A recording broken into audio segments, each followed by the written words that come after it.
kasamang dumalo sina Kim Chiu at Paolo Avellino sa binyag ng anak ng kanilang kaibigang si JC, ayon sa ibinahaging Instagram story ni Kim. Kalakip ng kanyang post ang isang group photo mula sa selebrasyon na may caption na, "Welcome to the Christian world and happy birthday, Toby!" Dahil makikita rin si Paolo sa naturang larawan, agad itong naging usap-usapan sa Kim Paulandia. Marami ang natuwa na muling makita ang dalawa sa isang pribadong okasyon kasama ang kanilang mga malalapit na kaibigan.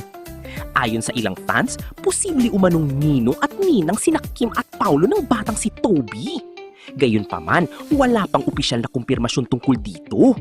Anuman ang kanilang papel sa okasyon, ikinatuwa ng kanilang supporters na makita silang magkasamang dumalo sa isang mahalagang pagdiriwang para sa kanilang mga kaibigan. Lalo na at matunog na nga ang balitang di umano'y buntis na raw ang aktres.